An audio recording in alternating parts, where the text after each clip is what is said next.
ঘরে গিয়ে সবার চোখের আড়ালে একা একাই কাঁদতে শুরু করে। ছোট কর্তার বিয়ে ঠিক হয়ে গেল। ছোট কর্তা অন্য কাউকে বিয়ে করতে যাচ্ছে। তবে আমি আর এ বাড়িতে থেকে কি করব? যার জন্য এই বাড়িতে এতদিন পড়ে থাকলাম সেই তো জন্য কারো হতে যাচ্ছে। আজকের কাজটা শেষ করে আমি এ বাড়ি ছেড়ে চলে যাব। যেই কথা সেই কাজ। এরপর রান্না বান্না শেষ করে হাতের কাজ গুছিয়ে রেখে কুমারী মোড়ল বাড়ি থেকে বেরিয়ে পড়ে।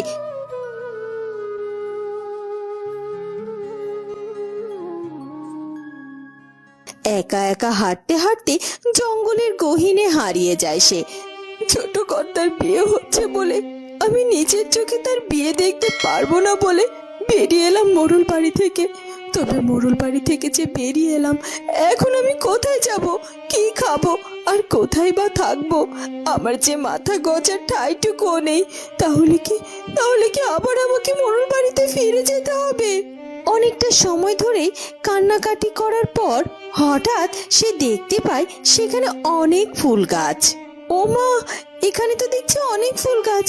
এতক্ষণ ধরে এই ফুলগুলো তো আমি খেয়ালই করিনি। অন্যমনস্ক হয়ে অন্য চিন্তায় ডুবে থাকলে খেয়াল করব কি করে যে আশেপাশে কি আছে? আচ্ছা, আমাদের বাজারে তো ফুল বিক্রি হয়, মালিরা তো ফুল নিয়ে বিক্রি করে, আর সেই ফুলগুলো দিয়ে বড় মালা, বর খাট আর বরের গাড়ি পর্যন্ত সাজানো হয়। আর মেয়েরাও তো শখ করে ফুল কেনে। তাহলে আমি যদি এখান থেকে এই ফুল নিয়ে গিয়ে বাজারে বিক্রি করি, তবে আমার ফুল নিশ্চয় লোকে পয়সা দিয়ে কিনে নেবে। হ্যাঁ হ্যাঁ, পেয়েছি। আমি আমার জীবন বাঁচানোর একটা উপায় পেয়েছি। এখন থেকে আমি এখান থেকে ফুল নিয়ে গিয়ে বাজারে বিক্রি করব। সেই পয়সা দিয়ে আমার পেট চলবে।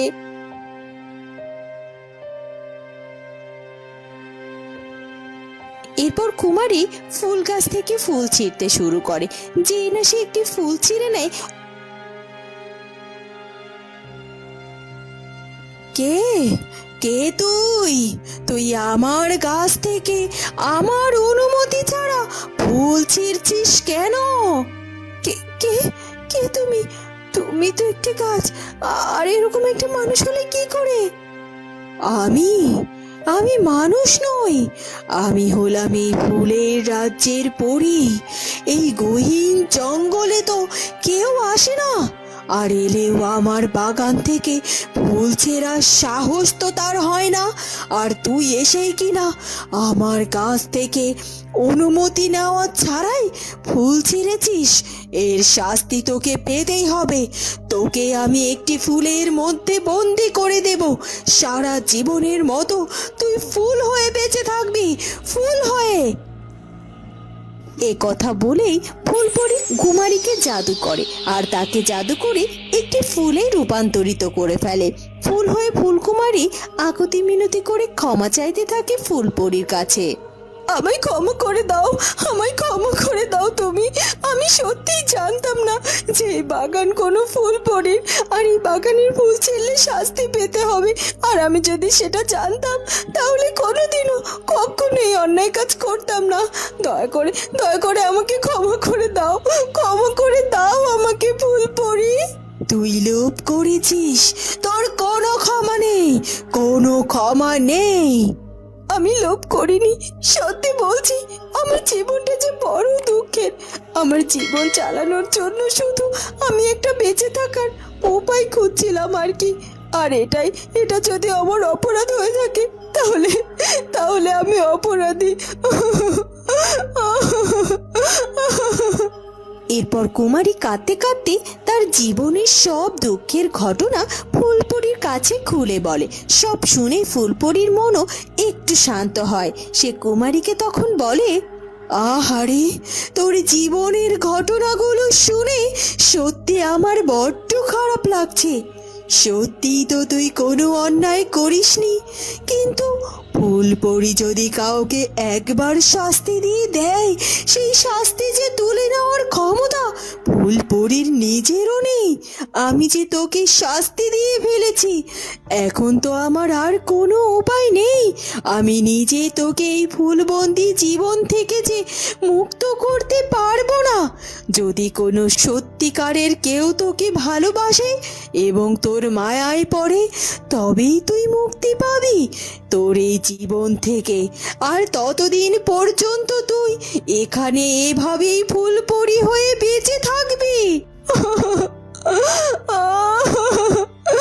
গহীন জঙ্গলে আমাকে কে খুঁজবে ফুলপরি? আমার আমার তো আত্মীয় স্বজন বলতে কেউ নেই। কেউ আমার খোঁজ করবে না, বরং আমি সবার জীবন থেকে হারিয়ে গেলে তো সবাই বেঁচে যাবে। তুমি আমার একটা উপায় দাও অন্তত, যেন যেন আমি আমার চেষ্টায় আমার জীবনকে রক্ষা করতে পারি। ঠিক আছে, আমি তোকে পরিপূর্ণ মুক্ত করতে না পারলেও কিছুটা তো পারি, আর আমি সেটাই করব। তুমি যত সুন্দর, তত ভাগ্যহারা তোমার জীবন। তুমি আজ থেকে ফুল হয়েই যাবে, তবে সূর্য ওঠার সাথে সাথে তোমার শরীর ফুলে তুমি আজ থেকে ফুল হয়েই থাকবে, তবে সূর্য ওঠার সাথে সাথে তোমার শরীর আবার ফুলে পরিণত হবে। আর যখনই সূর্য ডুবে গিয়ে রাত নামবে, তখন তুমি আবার মানুষ হবে। সূর্য ডোবার পর থেকে সূর্য উদয় হওয়ার আগ পর্যন্ত তোমার সময়। এর মধ্যে যদি তুমি পারো কোনো মানুষকে তোমার ভালোবাসার মায়ায় আটকাতে, আর সে যদি চায় ভালোবেসে তোমার সাথে সারা জীবনের জন্য থাকতে, তবেই তুমি মুক্তি পাবে তোমার এই ফুলবন্দি ফুলকুমারী হয়ে থাকা জীবন থেকে। কেউ যদি সত্যিকারের ভালোবাসা দিয়ে এই ফুলকে রক্ষা করে এবং হৃদয়ে স্বীকৃতি দেয়, তবেই অভিশাপ ভাঙবে তোমার জীবনের। এ কথা বলেই ফুলপরি অদৃশ্য হয়ে যায়। ফুলকুমারী ফুল হয়ে গাছের ডালে দুলতে থাকে, আর তারপর যখন দিনের আলো কেটে যায়, রাতের আধার নামে, তারপর সে আবারও মানুষ রূপ ধারণ করে। আমি এখন কি করি? কে আমায় ভালোবেসে আমার এই অভিশপ্ত জীবন থেকে মুক্ত করবে? সুমন। আমি তো সুমনকে ভালোবাসি। সুমনকে একবারও বোঝেনি আমার মনের ভেতরে লুকিয়ে থাকা ভালোবাসার কথা। নিশ্চয় বুঝেছে কিছু না কিছু। আমি সুমনের কাছে যাব আর আমার ভালোবাসার কথা ওকে খুলে বলবো। সবকিছু শোনার পরও নিশ্চয় আমার অভিশপ্ত জীবন থেকে আমাকে মুক্ত করবে। এরপর কুমারী জঙ্গল থেকে তাড়াতাড়ি করে চলে যায় মোড়ল বাড়িতে। মোড়ল বাড়ির অন্দরমহলে মোড়ল গিন্নি আর সুমন উপস্থিত ছিল, আর সবাই কুমারীকে দেখে অনেক বেশি রেগে যায়। কিরে কুমারী, রান্না বান্না সেরে তুই কোথায় হাওয়া হয়ে গিয়েছিলিস বলতো? আত্মীয় স্বজন এসেছিল, তাদের আপ্যায়ন করতে আমাকে কত কষ্ট করতে হয়েছে। তুই না বলে এভাবে কোথায় চলে গিয়েছিলিস? কুমারী কারো কোনো কথার জবাব না দিয়ে সোজাসুজি সুমনের সামনে গিয়ে দাঁড়ায়, আর সুমনকে গিয়ে তার ভালোবাসার কথা জানিয়ে দেয়। কুমারীর কথা শুনে সুমন যেন আকাশ থেকে পড়ে এবং উপহাসের মতো হেসে সে কুমারীকে জানায়, কি ভাবছিস? তোর মতো ছোট লোক ঘরের মেয়ে ভাবলো কি করে যে তুই আমায় ভালোবাসলে তোর ভালোবাসার ডাকে আমি সাড়া দেব? আর যত সব আজগুবি গল্প বানানোর জায়গা পাসনি, তাই না? কি সব ভুলভাল কথা বলছিস? তুই ফুলবন্দি হয়ে আছিস, ফুলকুমারী হয়েছিস, হ্যান ত্যান আরো কত কি। এইসব নাটক অন্য কোথাও গিয়ে কর। আর হ্যাঁ, আজকে এই মুহূর্তে বাড়ি থেকে তুই বেরিয়ে যা, আর যেন এই বাড়ির চৌকাঠে তোর পা না পড়ে। ফুলকুমারী ভীষণ কষ্ট পায় তার ভালোবাসার মানুষের মুখ থেকে এই কথা শুনে। তারপর সে কাঁদতে কাঁদতে মোড়ল বাড়ি থেকে বেরিয়ে পড়ে। ফুলপরি তো আমায় অভিশাপ দেয়নি, বরং তিনি আমায় এই অভিশপ্ত জীবন থেকে মুক্তি দিয়েছে। এরকম জীবন নিয়ে বেঁচে থাকার থেকে ফুল হয়ে ফুলবন্দি হয়ে ফুলকুমারী হয়ে সারা জীবন হাওয়ায় দোল খেয়ে বেঁচে থাকাটাই অনেক ভালো। আমি আর চেষ্টা করব না ফুল থেকে মানুষ হওয়ার। এরপর কুমারী আবারও হারিয়ে যায় জঙ্গলের গহীনে। তারপর সে সারা জীবন ফুলকুমারী হয়ে বেঁচে থাকে। ধীরে ধীরে মেয়েটি দিনের বেলায় এক ফুল গাছে ফুল হয়ে ঝুলে থাকে। সবাই তাকে ভুলে যায়, কেবল রাতেই সে ফিরে আসে মানুষের রূপে। তখন জঙ্গলের এখানে ওখানে ঘোরাঘুরি করেই সময় কাটায় সে। এভাবেই জীবন পার হয় তা। কিন্তু অভাগী ফুলকুমারী তো আর জানতো না যে এক রাজকুমারের আগমন তার জীবনকে বদলে দিতে পারবে কোনো একদিন। বুঝলে সৈন্যরা, রাজপ্রাসাদের চার দেওয়ালে বন্দী হয়ে থাকার চেয়ে ভিন্ন রাজ্যে ভ্রমণ করা অনেক ভালো। এতে জ্ঞানের বিকাশ ঘটে। হ্যাঁ রাজপুত্র, আপনার সঙ্গে আমাদেরও রাজ্য ভ্রমণ করতে ভীষণ ভালো লাগে। শুনুন রাজপুত্র, এই জঙ্গলের গহীনে এক জায়গায় দারুণ সুন্দর একটা ফুলের বাগান আছে। মানুষের দ্বারা তৈরি নয় সেই বাগান, আপনা আপনি তৈরি হয়েছে। লোকের মুখে শোনা যায় এটা নাকি ফুলভরির বাগান। আচ্ছা, তাই নাকি? চলো তাহলে আমরা আজ ওই ফুল বাগানটিতে ঘুরে আসি।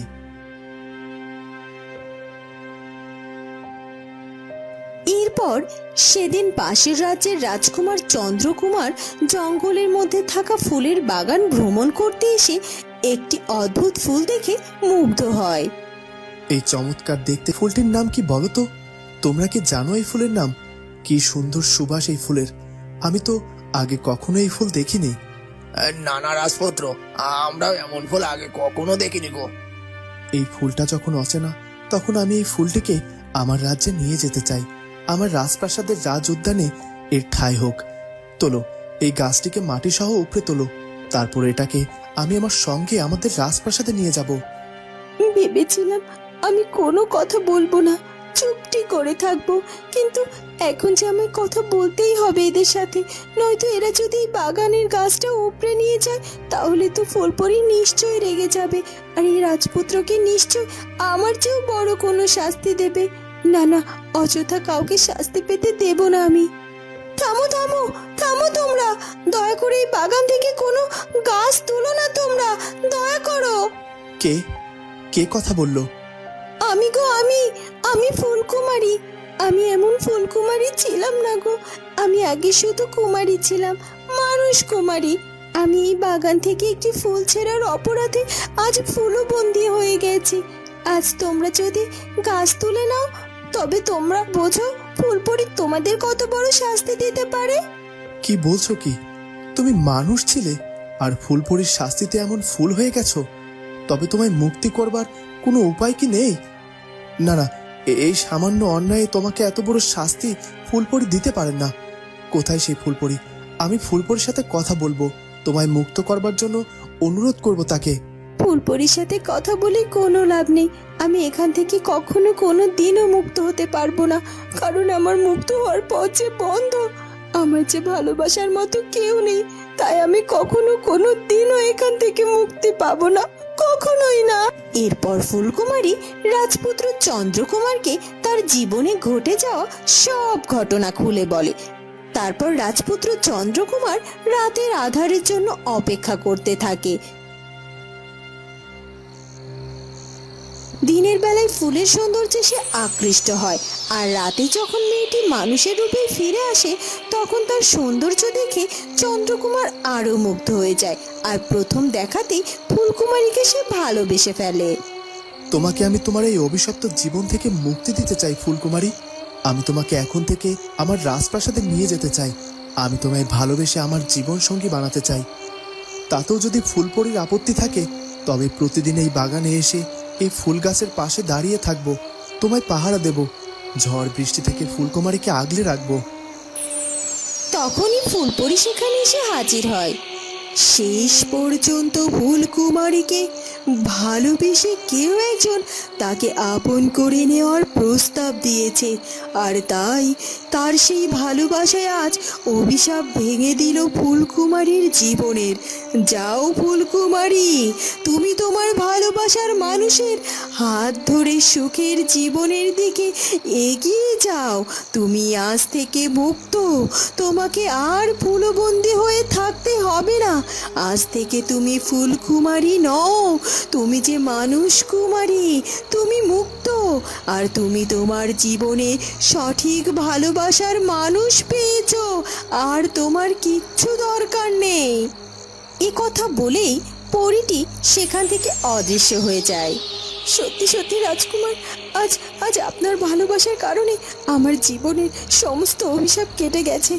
আমি আমি আবার মুক্ত হতে পেরেছি। আর আমি তো কখনো কোনোদিনও ভাবতে পারিনি যে সত্যি কেউ আমাকে এভাবে ভালোবাসবে। সত্যি সত্যি আমি আপনাকে পেয়ে মহাধন্য রাজকুমার, মহাধন্য। ফুলকুমারী আবারও স্থায়ীভাবে মানুষের রূপে ফিরে আসে।